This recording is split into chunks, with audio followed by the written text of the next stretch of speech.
Tokuzan was studying Zen under Ryutan.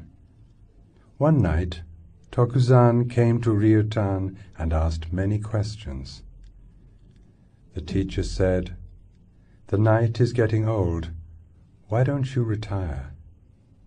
So Tokuzan bowed, and as he opened the screen to go out, he observed, "It's very dark outside." Ryutan offered Tokuzan a lighted candle to find his way, but just as Tokuzan received it, Ryutan blew it out. At that moment, the mind of Tokuzan was opened.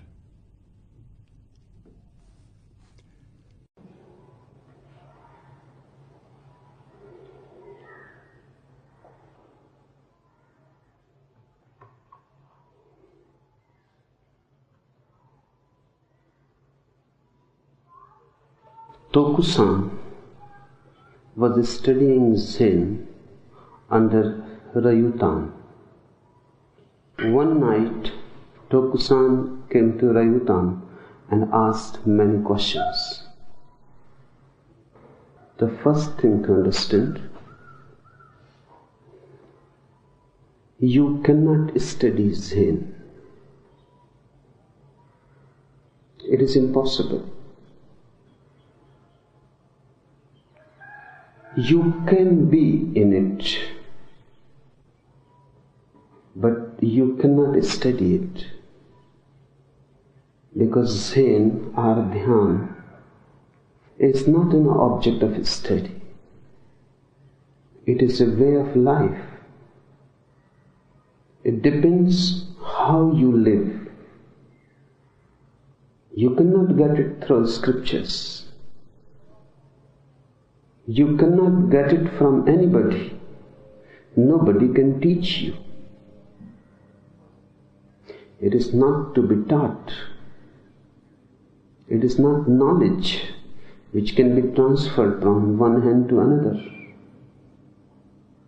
It is a way of life. You can allow yourself to move into it. You can flow into it. You can be vulnerable to it, open to it. And that's what one has to do with a master. You cannot study. You can just allow yourself to be infectious. It is like an infection. If you are vulnerable, you will catch it.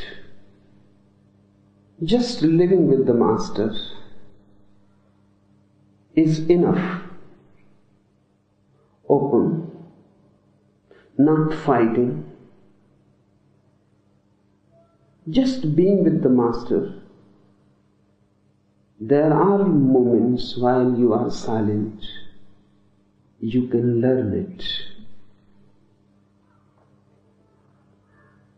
This story says Tokuzan was studying Zen. There he was wrong.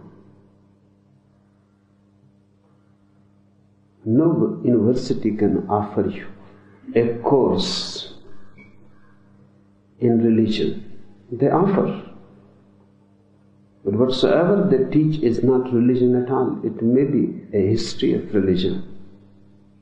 It is not religion. It may be philosophies of religion. It is not religion. They may help you to learn Quran, Bible, Gita, but it is not religion. They may talk about Jesus, Buddha, Krishna, and you will learn many things, but you will miss the very base, the very core. So the first thing to be understood is, nobody can explain to you what Zen is, what Dhyana is. You can learn it, but nobody can teach you. I have been continuously saying there are disciples and no masters. Because the master cannot do anything positively, directly. He cannot give it to you. He cannot teach it to you. What he can do? If he could teach, he could have done that. Then one Buddha would be enough to enlighten the whole world.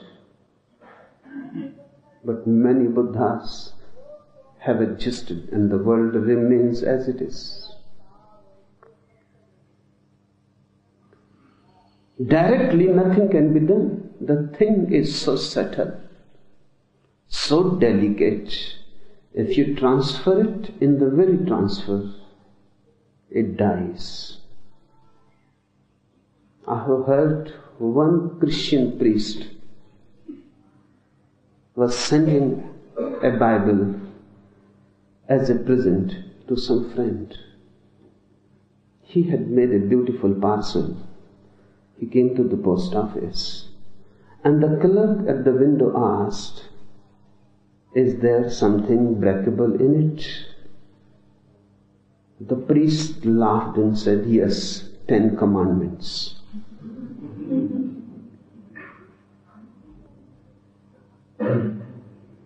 Religion is so delicate, so breakable. No parcel can protect it. The moment you transfer it, it is already dead. It lives with an inner life. It lives in a Buddha and a master. He cannot give it to you, but you can open yourself to it. It is just like as the sun rises in the morning. The sun cannot give life to a flower, no. But the flower opens itself towards it, is enriched through his own opening. If a flower remains closed, the sun cannot do anything. The sun cannot knock at the door, cannot deliver the light, cannot deliver vitality and life. No. The sun will pass unnoticed. A Buddha comes, "I am here with you." You can open yourself. But if you remain closed, nothing can be done. So it is up to you. It is totally dependent on you whether you learn or not. And it is not a study. A study is a dead thing, intellectual. Learning is alive. It is not from the head, it is from the heart. You learn from the heart, you study from the head. When you study, you become a great scholar. And go and look at great scholars. All the universities are filled with them, and you will not find more dead people than them. They are almost in their graves. Already they have entered. They have never lived. They are so much obsessed with words, they have bypassed life. They may be talking about love. They have never loved. They cannot afford. It is so risky, and they are so learned. They cannot take that dangerous step.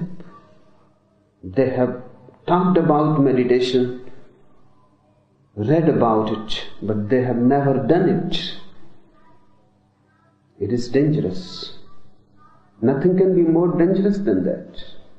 And a scholar is always in search of security. Security in words, security in doctrines, security everywhere. He is not a gambler. He cannot stake his life. And unless you stake your life, you cannot learn. This learning is of the heart. It is just like love. That's why Jesus goes on repeating that God is love. It doesn't mean, as Christians have understood or misunderstood it, that God is loving. No. It doesn't mean that God is loving.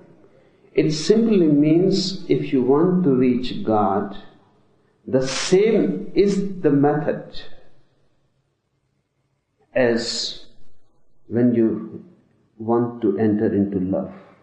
God is love means the same is the path that leads to the temple of love. The same path leads to the temple of God. It indicates just the path. It goes through the heart, not through the head. Tokusan was studying Zen under Rayutan. That's where he was missing. The very first step went wrong. And when the first step goes wrong, then everything else that follows will go wrong. Always remember to take the first step rightly. First step taken rightly, half the journey is already over. It is almost finished. Because if the first step is right, all that will follow automatically. You will reach to the goal. So don't go to a master to study. Go to learn. If you go to study, the master will teach you. But the most significant thing cannot be taught. Go to learn. And what is the difference between the attitudes? Many differences. When you go to study, you want more knowledge. When you go to learn, you want more being. It is not knowledge. When you learn, your being grows. When you study, your memory grows. When you study, you know more and more and more. When you learn, you become more and more and more. And these are totally different things. A man may be with a great memory, knowing many things, and deep down in the being absolutely a beggar. Poor, having nothing there. He may be deceiving himself that he knows so many things, but knowing will not help unless you are. Knowing is futile. Only being helps. If you are dying, what will go with you? Your knowledge or your being? Who will be a help? What will be the bridge? What you can carry with you beyond death? Knowledge. The brain is left behind because brain is part of the body. Only the being is carried over. And you have never looked at it. It has remained poor, starving. You have never fed it. Learning is of the being. Knowledge is only of the memory, of the mind. Universities can give you knowledge. Teachers can give you knowledge. But only an enlightened man can allow you, can help you. And that help is indirect to gain more being. That help you can take. But the final thing depends on you. If you go to study, you have missed the first step. And the first is very significant because the first eventually becomes the last. Seed is very significant. The seed is the first step and it will become the tree. It may take many years to flower. But if you have put the wrong seed, then even a million lives will not be of any help. Tokusan was from the very beginning wrong. Studying, he was more concerned with his scripture, not with the master. And what foolishness. When a master is alive, you are obsessed with the scripture. When the diamonds are all over, you are clinging to red stones, colored stones.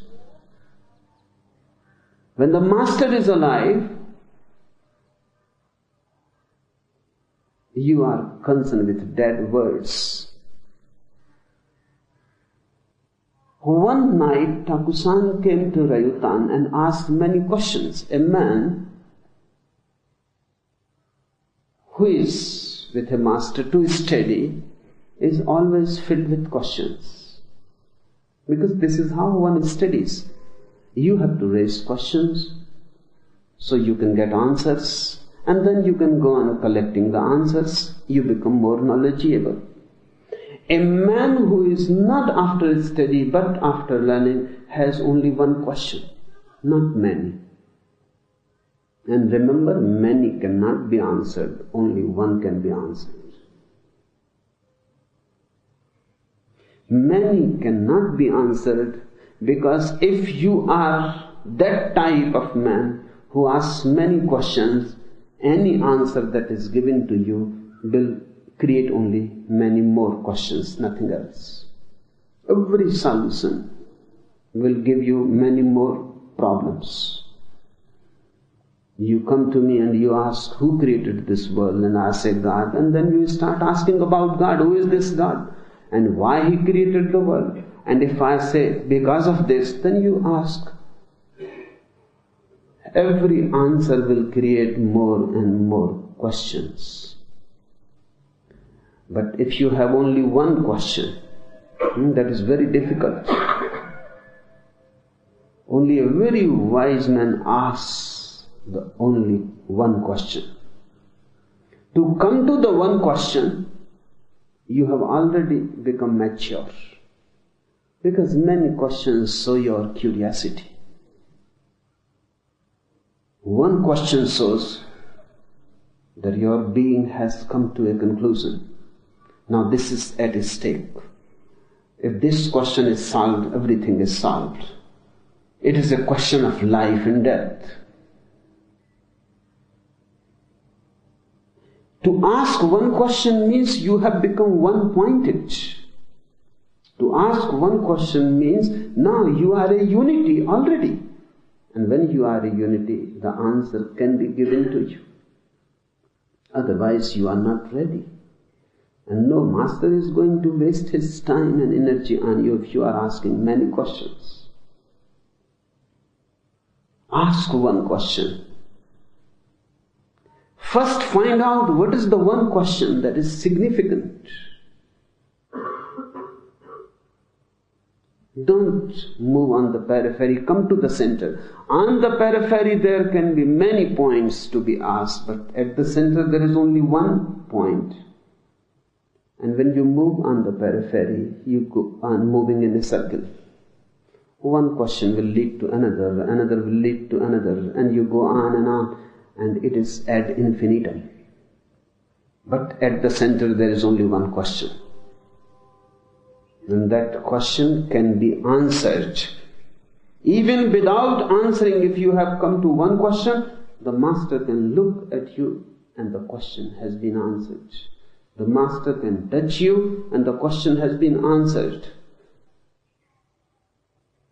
Because when you are so one-pointed, you are so intensely alive, your flame is burning so bright, your mind is so clear, not filled with clouds, only one sun, not millions of clouds. You are so unclouded. Everything is keen, clear, a flame, just a look may do, just a touch may do. But if you are filled with many questions, even if the master goes on hammering answers on you, nothing is going to happen. One night, Thakur came to Rayutan and asked many questions. These Zen stories are so beautiful. Every word is meaningful. One night, not in the morning, but in the dark. In the morning, you come to ask one question. In the night, you come to ask many questions. In the morning, you are clear, fresh, young. In the night, you are old, rotten. In the night means you are in dark, groping. Even if you come to the door, you will not be able to see.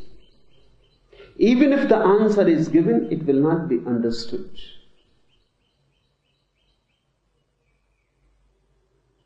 Mind is the darkness of the soul. It is the night of the soul. But you believe in this mind so much, and it has not given you anything except promises. It gives you promises. It is wonderful in that. It goes on promising.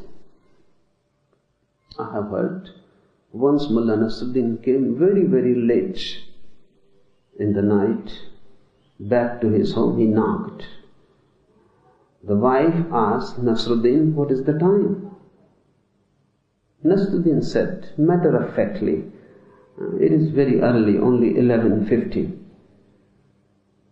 The wife said, "Don't you lie to me. I just looked in the alarm clock. It is not 11:15, it is 3:15. The whole night is past." Nasruddin said, "1 minute.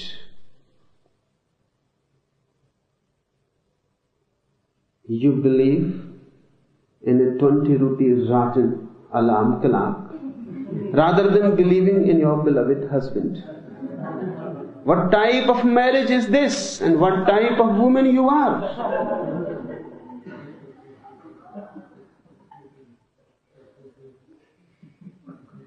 You always believe in 20 rupees rotten mind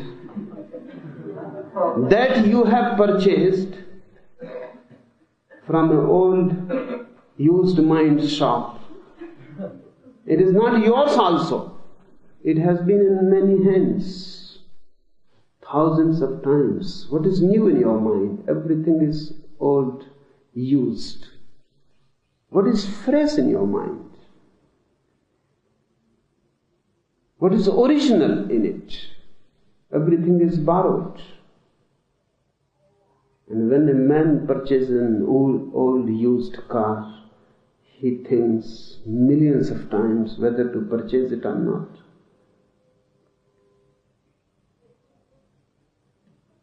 You never think about the mind that it has been used by many. Your every thought is borrowed, old, rubbish. Many have thrown it. But you go on believing in it. Because this mind has learned a trick. And that trick is how to promise. It goes on promising, "I will give you everything. You need God? I will give you. Just wait. Do this and that. Make effort and hope and pray, and you will get it." It always postpones. It says tomorrow it will happen, and tomorrow never comes. Tomorrow cannot come. All that comes is always today. And all that mind does is to transfer everything for tomorrow. It promises you in the future, whether it is heaven, whether it is God or moksha, nirvana, it always promises you in the future. Meditation, Zen, never promises you anything. It simply gives you here and now. Mind is a postponement.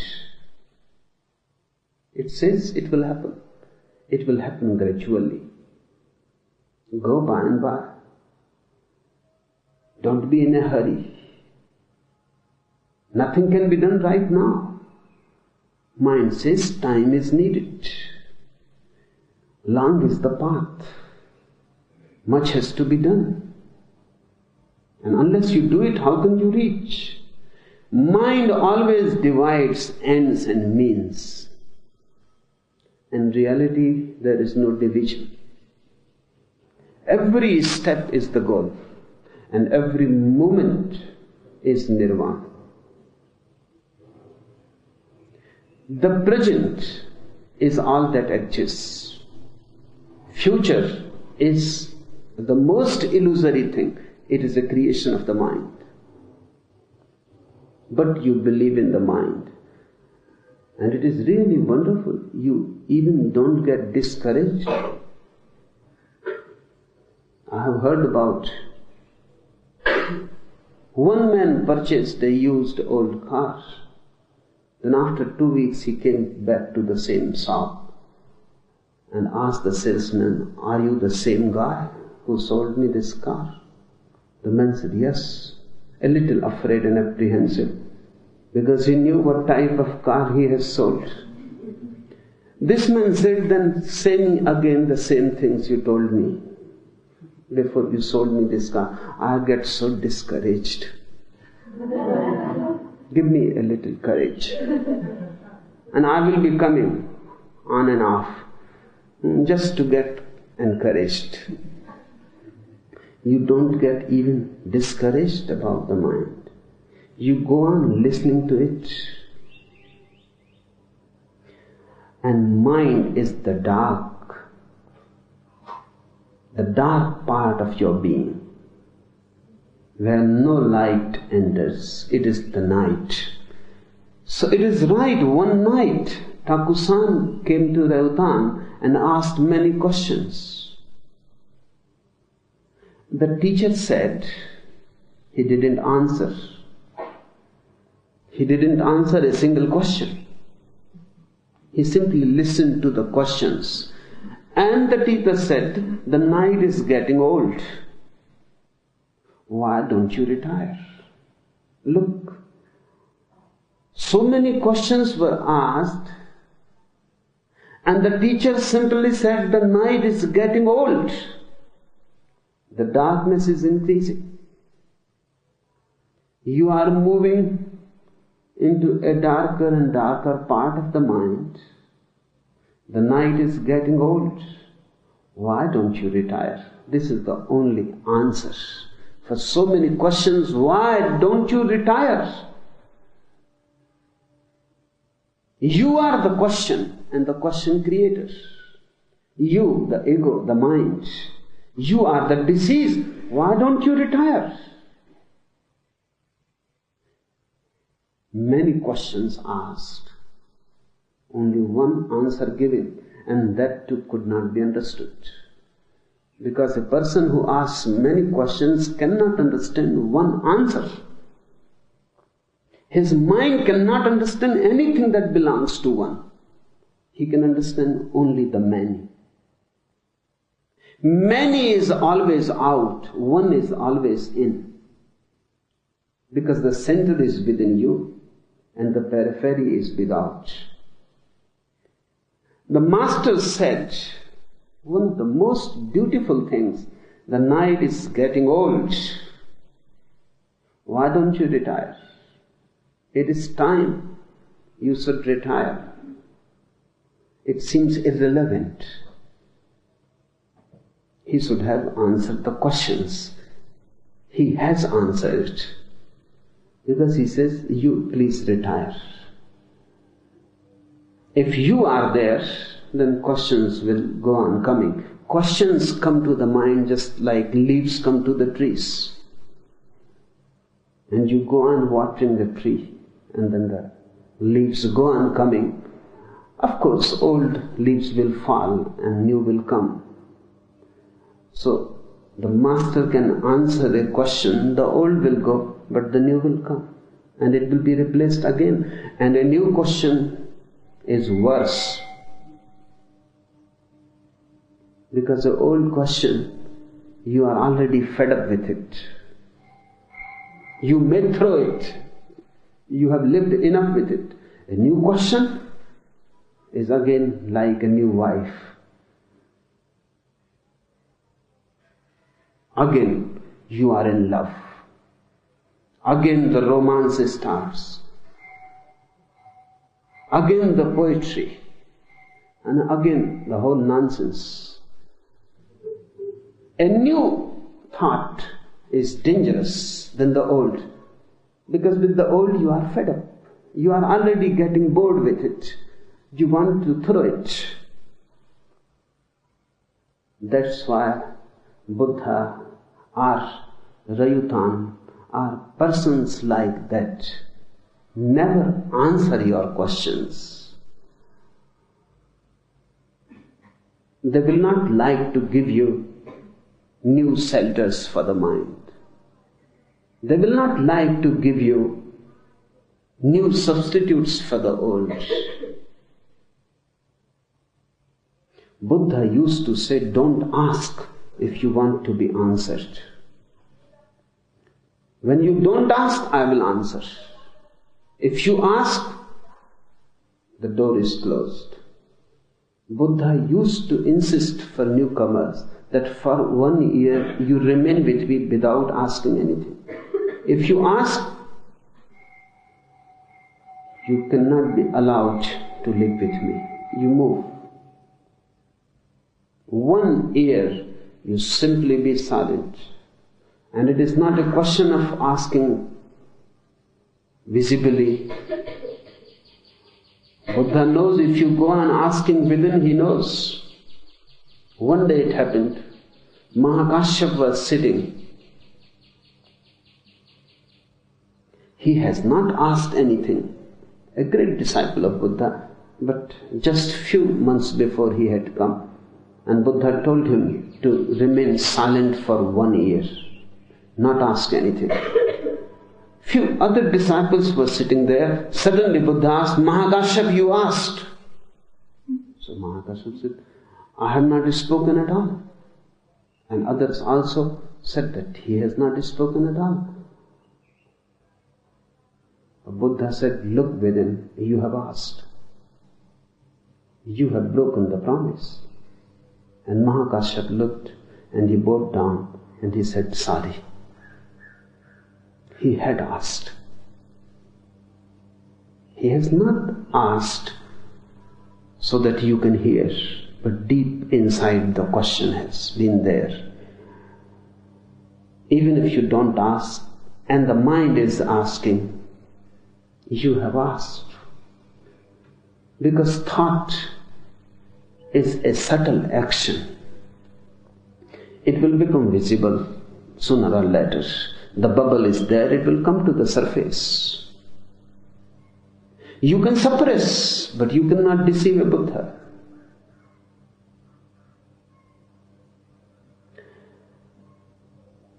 When you can be allowed to ask, when there is no question, this seems paradoxical. If there is no question, that what you are going to ask, only then you ask the one question. And no need to verbalize it. Your whole being becomes one question, one search, inquiry. Then your whole being is an inquiry. And when you stand before a Buddha, as your whole being transformed into an inquiry, a thirst, a deep hunger, so deep that you are not there, only the hunger is there, then the Buddha can feed you. Then the answer can be given. Otherwise, Buddha, whatsoever he says will look irrelevant. And these Zen stories are very irrelevant. And there are millions of Zen stories which are absolutely irrelevant. You ask about A and the master talks about Z. No relationship. We don't know what questions this Takusan asked. Only one thing we know, the teacher, the master never replied them. He simply said, Takusan, the night is getting old. Why don't you retire? And this is all that Zen is. This is all Zen is about. Retire. Are you not enough tired with the mind? Then retire. Has not the mind done enough? Has the mind not created enough chaos in you? Why you are clinging to it? What hope, what promise makes you to cling to it? It has been deceiving you continuously. It said, there, that goal, in that possession, in that house, in that car, in that woman, in those riches is everything. And you moved, and when you reached, nothing came in the hands except frustration. Every expectation led you to frustration. Every desire became in the end a sorry affair. A sadness resulted. And this mind has been promising you and promising you. No promise has been fulfilled. But you never say to the mind, you deceiver, you stop. You are afraid saying that. Once it happened, Mullah Nasruddin came out of the village stable and the new priest saw him. He was passing by the road. The new priest said, Nasruddin, you a religious man, what I see, you are coming out of such a place. My son, drink is of the devil. And when the devil invites you again, refuse. Why don't you refuse? Nasruddin said, Reverend, I would like to refuse. But the devil may get sore and may not invite again. That's the problem. You would like to refuse this mind. This mind has never fulfilled anything, but you are afraid. The mind may get sore, will not promise you again then, and you cannot live without promise. You cannot live without hope. This is the mechanism. Unless you are ready to live without hope, you cannot become religious. Even your so-called religions are nothing but hopes created by the mind. Are you ready to live without hope? Are you ready to live without future? Then simply there is no need to retire. The mind retires itself. Then there is no clinging with the mind. But you are afraid the mind may get sore. And the mind is the devil. And may not offer again. Then what you will do? People come to me. They think their search is religious. Their search is still mental. They are still moving in the dark valleys of the mind. They are still listening to the mind. They are hoping. They hoped through money and they failed. They hoped through sex. They have failed. They have hoped in many, many ways and they have failed. Now they hope through meditation. Now they hope through a master, but the hoping is there.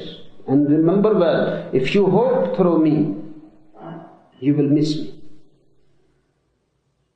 I cannot fulfill your hopes.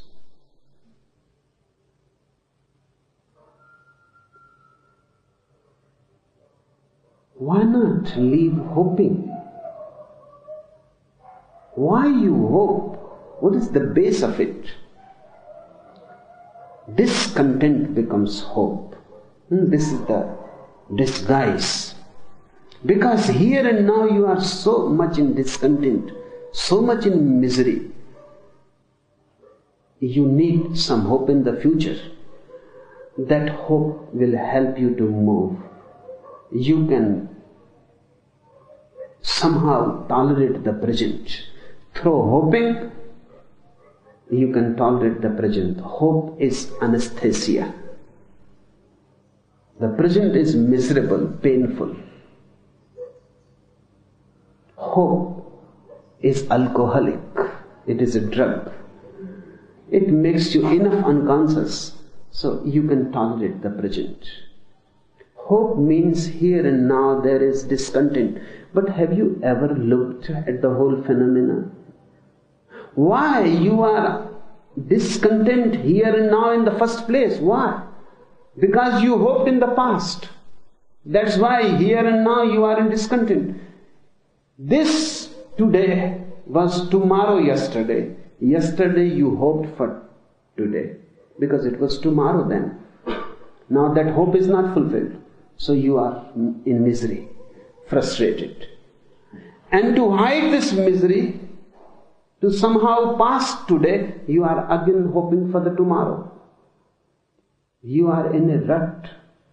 And in such a rut, it will be very difficult to come out of it. Tomorrow the same will happen. You will be frustrated.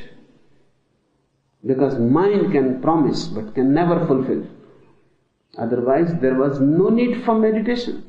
Then Buddha was a fool meditating. If mind can fulfill, then all meditators are fools.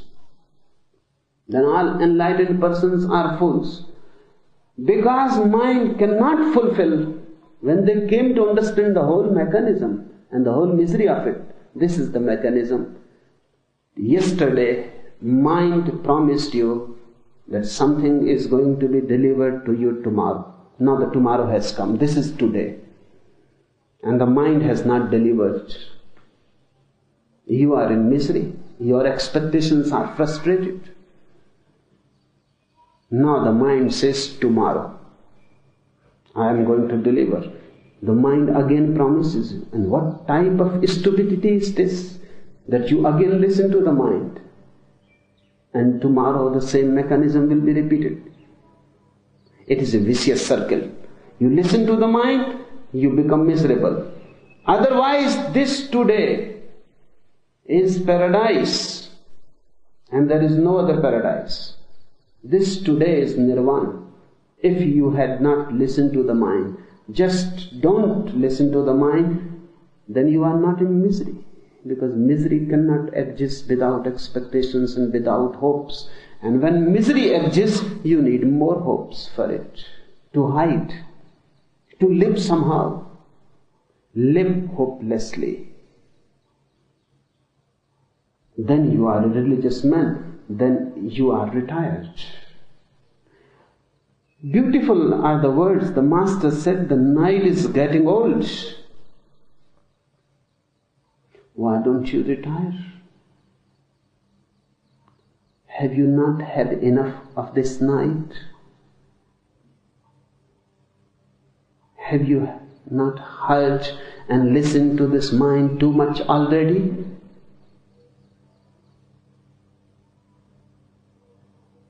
Drop out of it.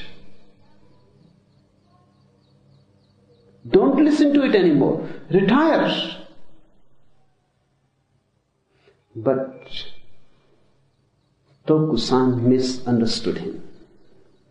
Because a man who is filled with so many questions cannot understand the answer. Out of his compassion, Rayutan gave the answer, but the disciple misunderstood. Scholars always misunderstand. What he thought of the night outside. It was not referred at all. Masters never talk about outside. They always talk about the inside. The Master was talking about the dark night inside, and the disciple thought, yes, the night is getting old. He looked outside. He looked at the periphery. The Master was talking about the center.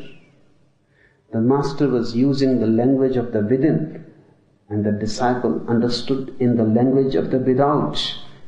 And the language of the within cannot be translated into the language of the without. No, there is no way to translate it. Either you understand or you don't understand. There is no way to translate it for you. Hindi can be translated into English. English can be translated into Chinese. But religion cannot be translated into any language. The inner cannot be translated into the outer. Why? Chinese can be translated into English because both are of the without. They both exist on the periphery. Why don't you retire? Said the master. So Thakur bowed. And as he opened the screen to go out, he observed it is very dark outside. He understood. He thought he has understood. He bowed. Yes, it is too late and night is getting darker and darker and too old, and it is time to go to sleep. What Master was meaning, he was saying it is time to awake. Retire means, for the man who knows the inner, retire means it is time to come out of your sleep of your mind, because mind is the sleep.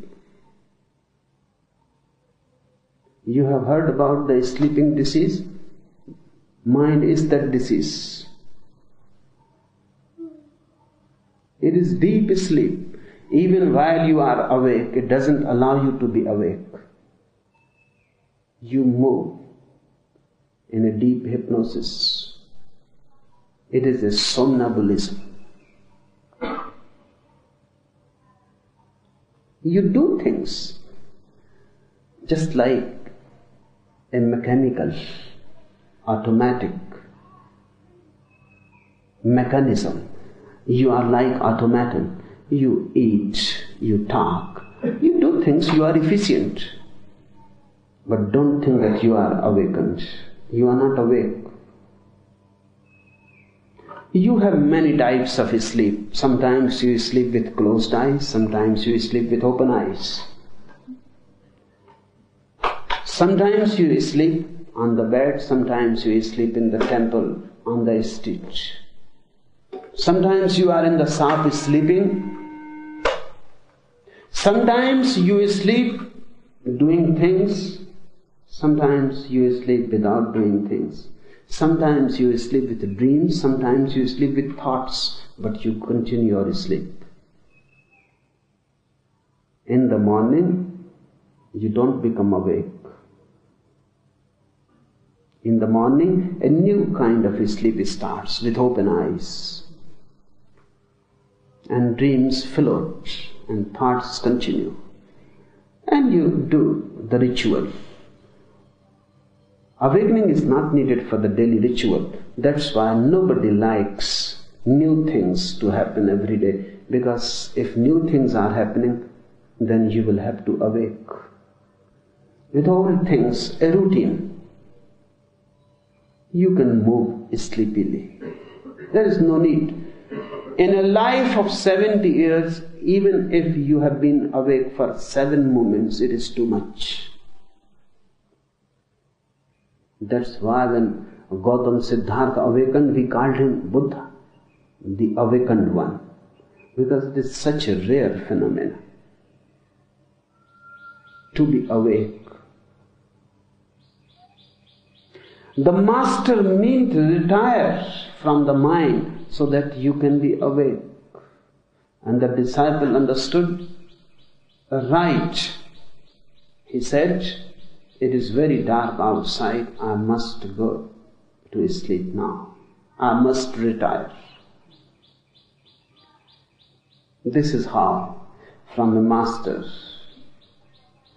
whenever the truth is given, it is being distorted in the mind of the disciple. So Thakur bowed, just to thank the master that he has rightly observed that the night is too much already past. And as he opened the screen to go out, he observed it is very dark outside. Rayutan offered Thakursan a lighted candle. The master offered a lighted candle to the disciple to find his way. But just as Thakursan received it, and he was on the move to go out, Rayutan blew it out. At that moment, the mind of Thakursan was opened. What happened? Rayutan offered Thakursan a lighted candle. He said, okay, outside it is very dark, so you take this lighted candle to see the path. For the outside, candles can be offered, not for the inside. Because how you will take a candle inside? For the inside, no candle can be offered from without. The Master cannot give you the light which will enlighten you inside. In fact, inside the light has always been burning. It is there. But you go on looking outside. Once you look within, the light is there. It has always been there. You have never missed it for a single moment. You cannot miss it. It is your Tao, your nature, your very self. No need to offer any candle for the inside, and no candle can go inside. But for the outside, candles can be offered. So remember, all those who offer you something for your path, those all candles can be only for the outside. They may light your path in the world, but never in the God. Seeing that the disciple has not understood, the Master tried again. He created a situation, a very rare situation. He offered Thakursan a lighted candle. Thakursan was asking many questions, and he didn't offer a single candle for the inside. He didn't offer a single answer. He simply said, retire. But if darkness is outside, then something can be done. You can be helped. If your body is ill, then you can find a doctor. But if your soul is ill, then no doctor can be of any help.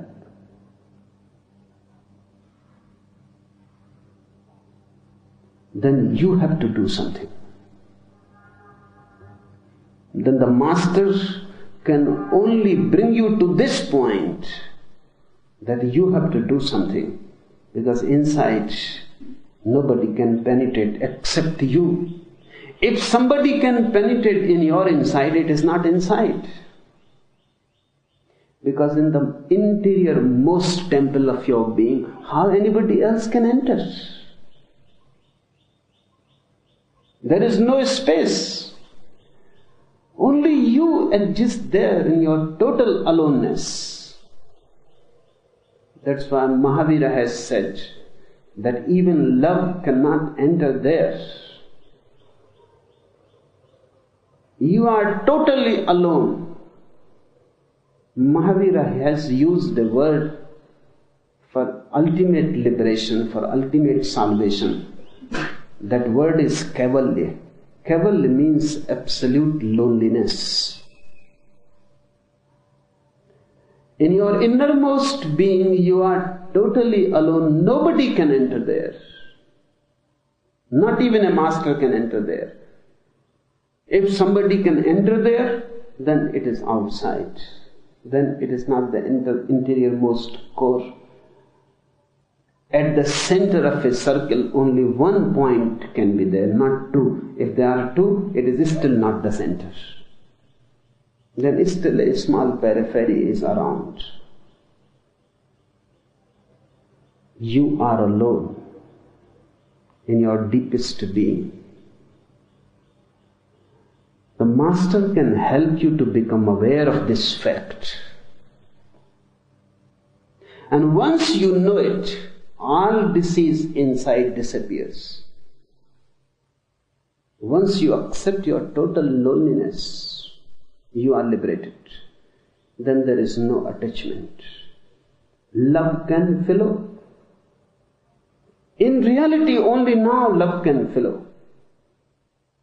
Because now love is not a dependence. You are not dependent on the other. If you are dependent on the other, then you will be against also. Because whosoever makes you dependent is the enemy, cannot be the friend.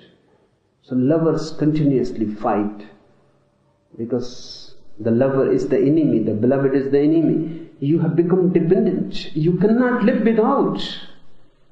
Your freedom is destroyed. And any love that destroys freedom will become sooner or later hate. Only that love which gives you more freedom will never turn into hate. It will be eternal. So only a Jesus, a Buddha can love eternally. There is no change of climate. The same harmony continues. Why? Because a Buddha or a Jesus has attained his total loneliness and has accepted this fact. And this is so beautiful to be totally alone like an Everest. At the very peak, you alone are. At the very core, innermost being, you alone are. When you have accepted it, now love can flow like Ganges. Now there is no trouble. Now you can love without any condition. Now you can love without becoming dependent or without making anybody dependent on you. Now love can be a freedom. A master helps you to be aware of your total, ultimate loneliness. The loneliness word is not good because it carries a sadness about it. Because of you, not because of the world. Because of the old associations, you always feel sad when you are lonely. In Japan, it happened once. A Zen master was a great gardener, a lover of gardening. Even the king became jealous of his garden. And one day, somebody came to the king and said, "Now you must go and see." Japanese love the morning glory flower very much. And the man who said to the king, he said, "I have never seen such flowers. Millions of them.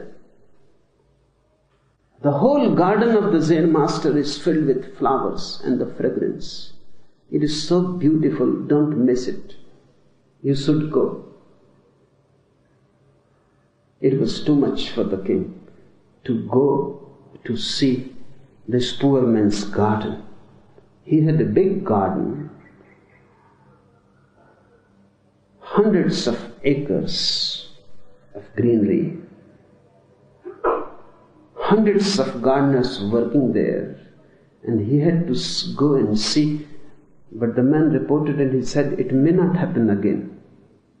So the king said, "You go and inform that tomorrow morning I am coming." The master was informed. Tomorrow morning the king came with his court, with his generals, queen, princes. The whole capital was staged. Thousands of people gathered around the monastery, and the king came. He looked around. He said, "What? I was informed that there are millions of flowers. and I see only one morning glory flower in the garden. The Zen master said, yes, there were millions, but in the night we removed them all because we believe in the one. And this is the most beautiful of them all. And in a crowd you would have missed this. So we have removed all, only the best, only the most beautiful has been saved for you.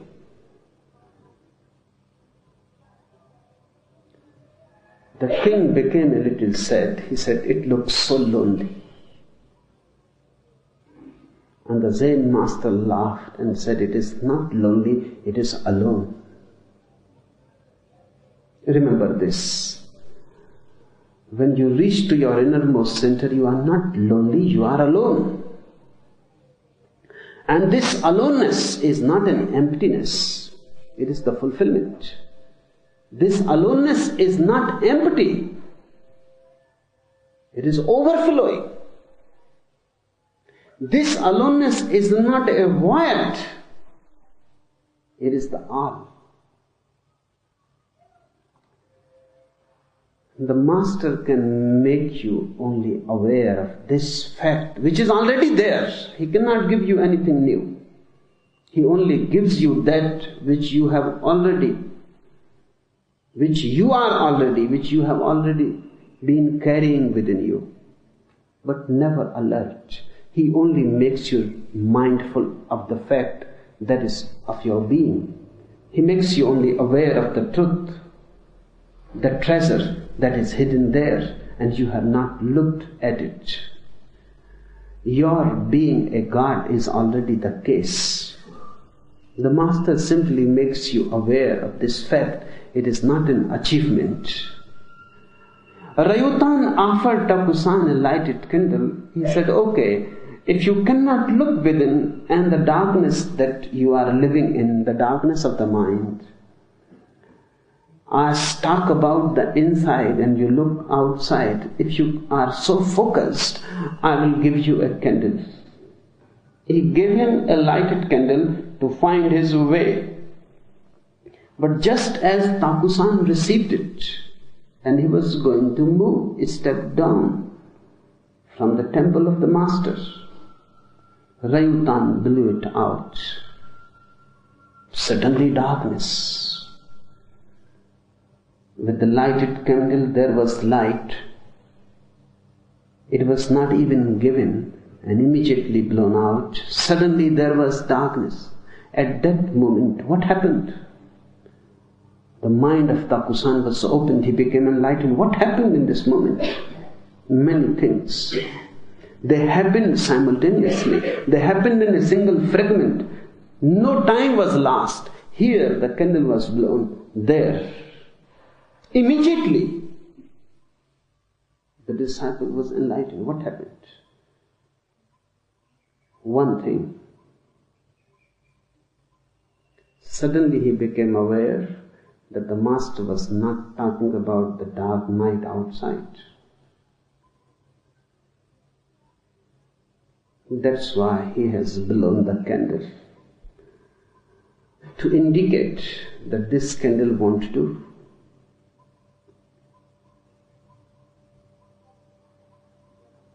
He was talking of the inside, the dark night within. He was not talking to go and retire and fall into a sleep. He wanted to make you alert and aware. And when the light suddenly went out, his mind stopped. He couldn't conceive, it was so unpredictable. The master gave the candle and then blew it out. It was so absurd, then why give it to? It was so contradictory. For a moment, the mind couldn't think. Because the mind cannot think when there is a contradiction. Many times, I give you the candle and blow it out immediately. I say a sentence and contradict it immediately. Just so that your mind cannot think anything about it, cannot work it out. If your mind can work it out, the opportunity is missed. It was so contradictory. The night was dark, and the master offered a candle, and when he was just to move, he blew it out. What he means? So inconsistent. Enlightened persons are always inconsistent. Consistency is always of the mind. You can find a consistent thinker, but you cannot find a consistent Buddha. Each moment he behaves in a new way because he is not behaving out of the past. He responds with the present moment. And it was so accidental that the mind couldn't work it out. And suddenly there was darkness all over. The disciple understood one thing, that the master was not talking of the outside. He was not talking of the night there. He was talking of the night here inside. He offered the candle and then blew it out. He is saying that no help is possible inside. You have to move in your darkness yourself. These candles won't do. Nobody can be a guide there. Only indications. Buddha is reported to have said that Buddhas only show the way. You have to walk. They cannot go with you. If they go with you, you will become dependent on them, and they will become your world, and they will become your attachment. They cannot go with you. And it is intrinsically impossible to take you to your center by somebody else. He can indicate the way. Buddhas only point the way. You have to move. Suddenly there is darkness. The mind is stopped. The mind could not conceive, the mind could not reconcile this inconsistent behavior. There is a gap, a discontinuity in the mind, and that gap becomes meditation. Suddenly his mind opened. When the mind cannot function, when the mind finds something impossible to reconcile, to solve, the mind drops. If the mind can find the logic, then it continues. So a master has to be illogical because of your mind. Only then gaps are possible. This moment he behaves in a way, and the next moment he contradicts himself. This moment he says something, next moment he says something quite the opposite. You cannot make a system out of it. That's why when Buddha died, many systems arose, because everybody started to create a system of his own. And he was an inconsistent man. He was not a system maker. So there were millions of contradictions. So everybody, philosophers, started working. Now Buddhists have many philosophies. In those philosophies, contradictions had been left out, and they have made a consistent whole. But when you leave the contradictions out, you have left Buddha himself out, because he was in his contradictions. He was in the gaps. He was giving shocks to your mind. This is a shock.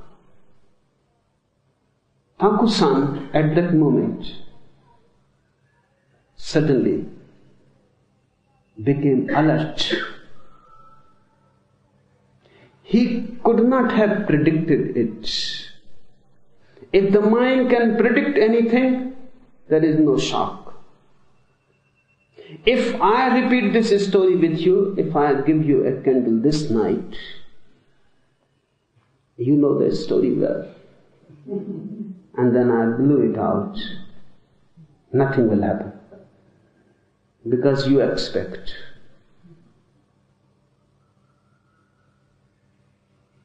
So, a device cannot be used again.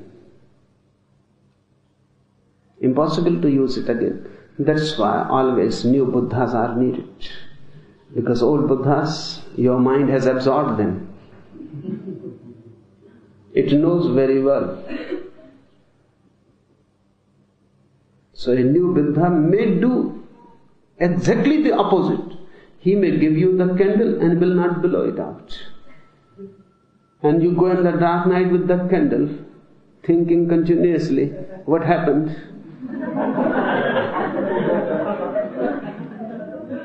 The story seems incomplete.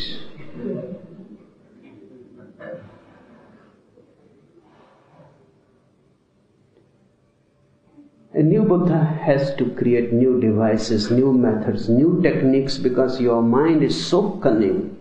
Once it knows, it makes everything part of it. At that moment, the mind of Thakusar was opened. And when the mind is opened, you are enlightened. Mind is a closing. Mind is a closed door, and being is an open door. That's the only difference. Mind open, you are a being.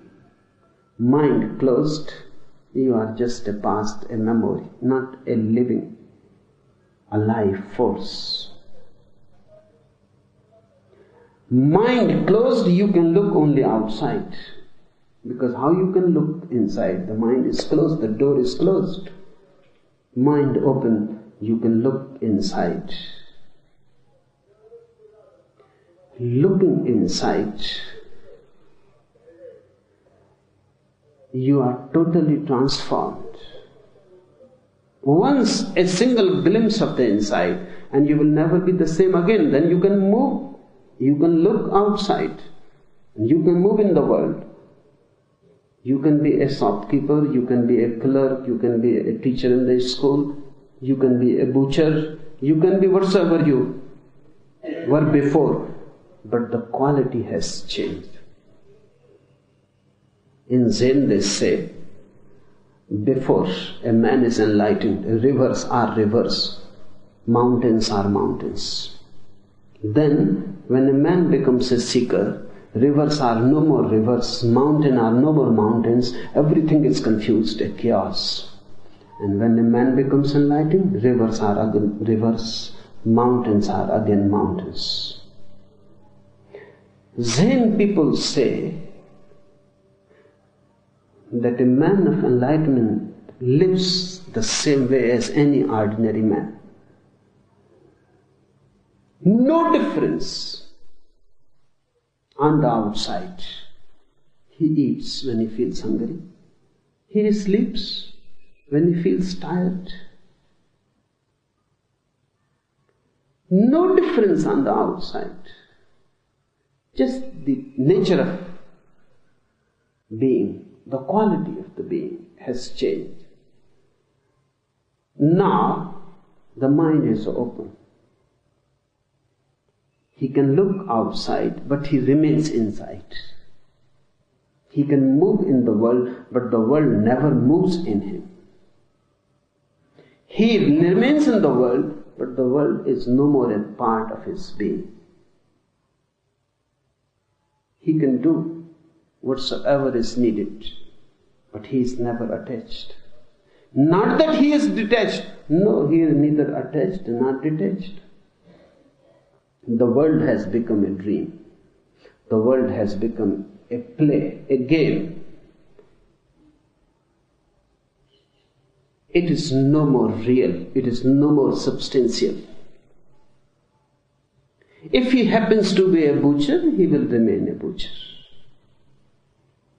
he will carry it out to the very end.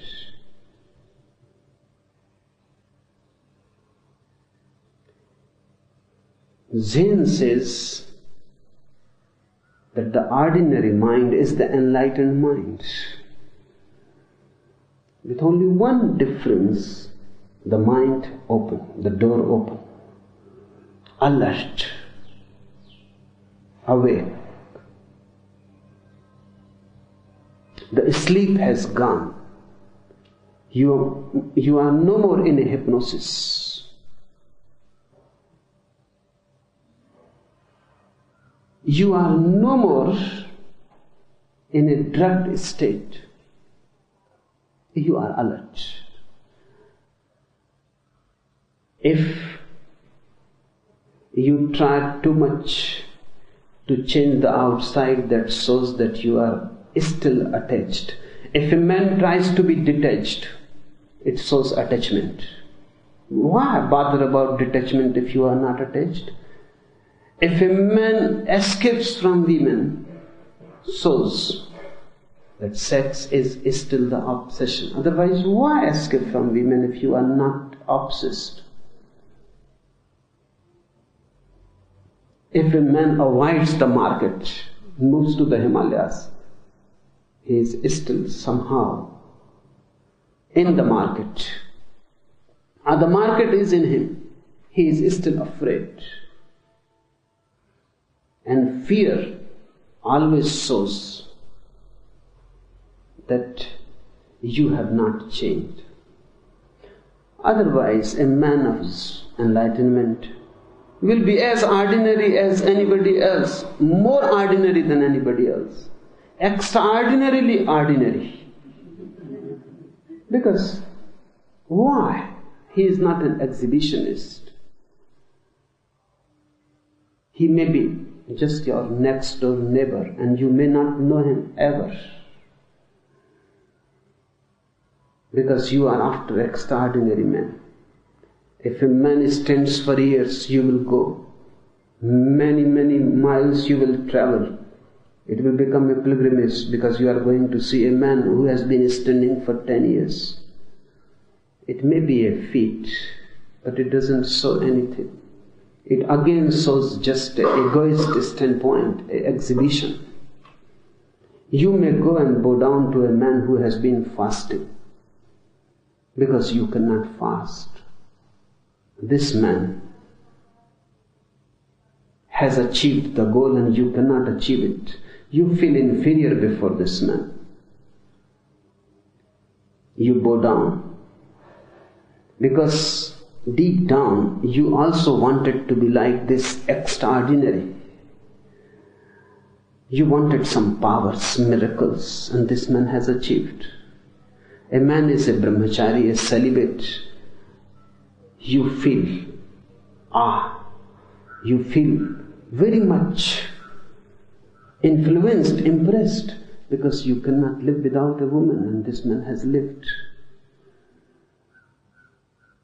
He has achieved the desire that you also deep down have, a desire to live without the woman because the woman is the bondage. You feel she creates a boundary around you. She possesses you. You cannot move beyond that boundary. You are afraid of women. Somebody was asking Mullah Nasruddin, why Nasruddin, you are leaving so early today? He was leaving the tavern. He said, every day it is a problem. The wife. So the man says, are you afraid of your wife? Are you a man or a mouse? Nasruddin said, I am a man. And the man said that, then why? You are going so early if you are a man. And what certainty you have got that you are a man? Said Nasruddin, I am certain, absolutely certain, because my wife is afraid of the mouse. I am certainly a man. I am afraid of her. And she is afraid of the mouse. Had I been a mouse,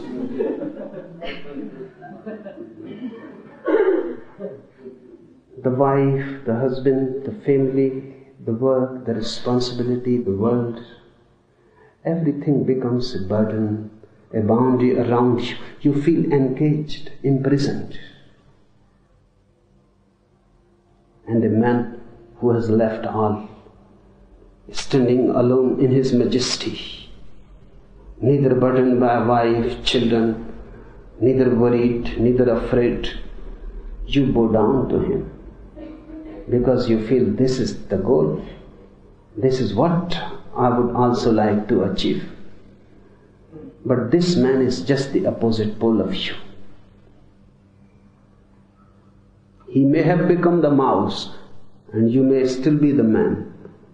The wife may be afraid of him, but nothing has changed. He is just the opposite. He is also hiding the same fears.